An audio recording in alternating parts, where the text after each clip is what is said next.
Hello, Kirsten. I'm really happy to be here with you because this year you are going to be with us in the III Festival of Fermentation. This year we are going to do online, but you have been with us on 2019 or 2019 in Pamplona in the first promotion of Fermentation Festival. And on these years, I know you have been doing some books about fermentation. The book of Natto, Tempe and Miso, because I love this book. Then the book of cider, and now 2 or 3 months ago, you published the book of vinegar, and I love the vinegar, and I want to share with another people. Yes, this is really different, the homemade vinegar from the supermarket vinegar, because we think sometimes the supermarket vinegar is not nothing, is like that. And I think the homemade vinegar is really healthy for us, and I want to speak with you about this. Yeah, I'm excited to be at the festival again, even virtual, and it's exciting. And I mean, not as exciting as Pamplona, but yeah, and I'm excited to share about how to make vinegar. Vinegar is exactly like you said. Most people think, what, vinegar? It's just the stuff in the grocery store, and it's meh.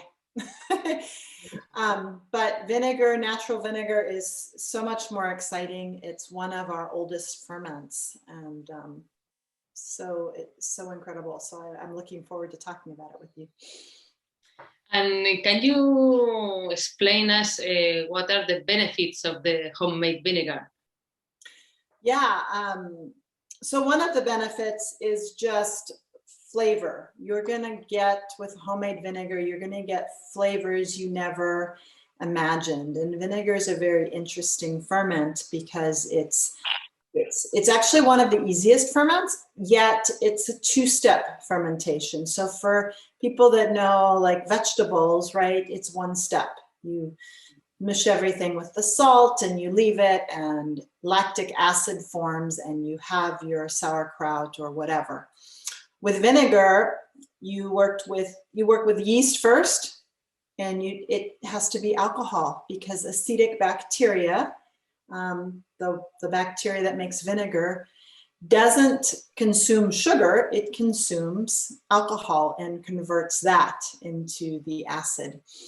But what this means is you have a whole lot of things happening. So I have a few different vinegars in front of me. This one is actually a tomato vinegar, and it tastes like, you know, like a summer garden salad. It holds those flavors of the tomato, but yet they're transformed with the fermentation. So that's one thing, is you can make things that are completely different and have amazing flavor. This is a beautiful rice vinegar, and you can see it's very rich. Again, you're going to get so much more flavor than an industrialized vinegar. The other benefit is these vinegars are still all raw. So you're getting the benefit of the microbes and everything that's happened in the fermentation. Now, acetic acid bacteria isn't like lactic acid bacteria. It doesn't live in our guts, but still it's it coming through our system is part of what helps activate, you know, the people, the microbes that live in our system. Also, the acid is very good for us. It actually alkalizes, and so there's just a lot of reasons to enjoy the vinegar. But I still think, you know, the health benefits are incredible, but I still think that just discovering the flavor and the difference is incredible. Mm-hmm. Vinegar is a fermented that has always been made at home. My grandmother did it at home naturally. She lived the wine and it's vinegar, like this, like a spontaneous vinegar, no? But getting a good vinegar, I think, is not.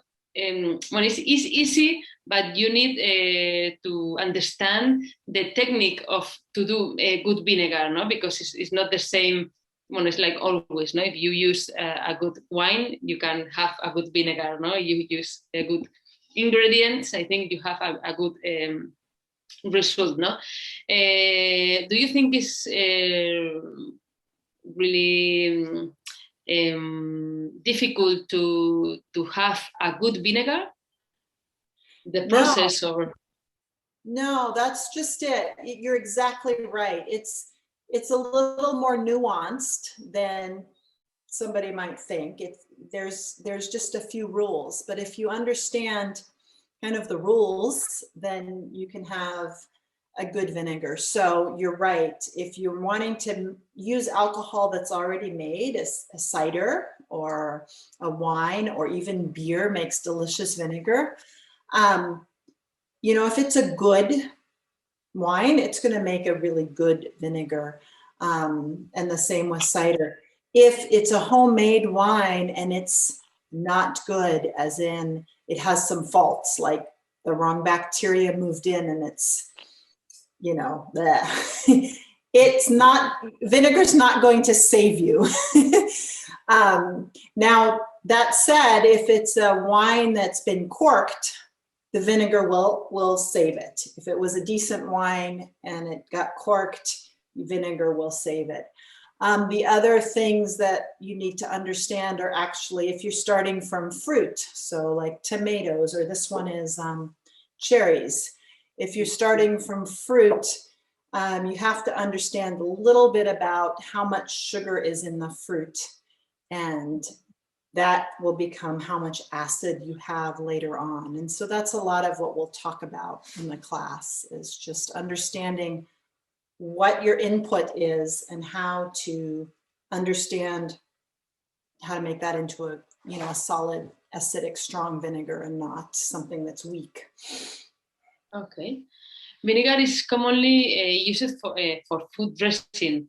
Does it have other uses that may be beneficial? Yeah, absolutely. So, well, my favorite way, besides, you know, dressing something, is to drink it. I often have either sparkling water or just regular water. And, you know, some of these vinegars taste amazing. Like this cherry vinegar still has, you know, that essence of cherry in there. And so for me, it's like a very quick, easy drink, like some people would be a soda. When you want something a little, you know, a little vinegar drink is nice and it's healthy. It also will, if you have that before a meal, it will get your digestive system ready to accept the meal and digest it better. And then, you know, for example, I make with, it's a wonderful thing to use for zero waste. You know, people that want to use their ingredients to the fullest, I make vinegar with citrus scraps. So maybe grapefruit vinegar or lemon vinegar or something like that. And when I make a lemon or a lime scrap vinegar, I'm using just the peels. I've already used the juice for whatever I wanted the juice for. And then I have a vinegar that tastes like lemons or limes. And now I can use that when a recipe calls for lemon juice in place of it, because I'm getting the flavor, I'm getting the acidity that I need in the recipe. So that's another way. But anytime, you know, a food that you're making a sauce needs a little something, you can splash that in there, because the acid works much in the same way of salt. So sometimes instead of salt, putting a little splash of vinegar elevates the flavor of the food without even tasting the vinegar itself. Mm-hmm. Will the course you give me at the festival practical, or after doing it, can we make quality vinegar at home? Because a lot of people ask me about this, no? If I do the course, then can I do vinegar in my house? Absolutely. That's my goal, is that you can have a counter full of vinegar, whatever style you want. Yeah, it's very practical, hands-on. I'll show you how to make different varieties of vinegar and explain the concepts, and you'll be able to just go out and make wonderful vinegars.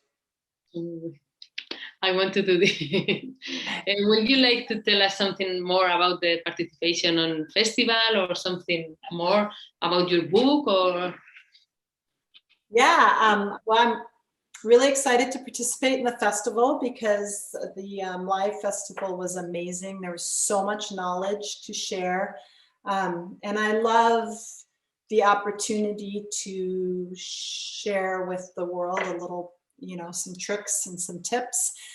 Like you said, your grandmother used to make these things, and I would love, for the children of today to have their parents and grandparents start making these things again, and then it becomes natural and part of what we do in the kitchen again. And so, yeah, I mean, that's why I write books, is to plant the seed and then watch everybody share that with the people around them. And then I have this one in front of me, and just as another teaser for fun things, this is a cilantro vinegar, and it's very delicious. And so we'll talk a little bit about that, about how you can use the herbs, not to infuse it to make a grocery store vinegar taste better, but how to use the herbs or things like fig leaves to make the flavor throughout the vinegar as part of the fermentation. So there's a lot you can do. It's much more versatile than you think. Okay. A lot of people ask me about the kombucha vinegar, but I think it's difficult, or you need know some tips to do a good vinegar from kombucha, because sometimes it's not too strong, no? It's not too acid, or do you go to speak about kombucha vinegar on the course? I wasn't planning to, but I am happy to, because I think when we talk about what makes a good strong vinegar, we can add kombucha in there, because you're right. I mean, kombucha vinegar is basically like any other vinegar, but it's a tea vinegar. And so, yeah, it has very similar, if you're aiming for vinegar, it has very similar needs. So yeah, we'll talk about that. Okay, I'm really happy to be here with you and to share all your knowledge with the people in the third festival, Fermentation Festival. And we will see you in October. Thank you to be here with me this afternoon. Yeah, looking forward to it. Wonderful to see you. Bye-bye. Goodbye.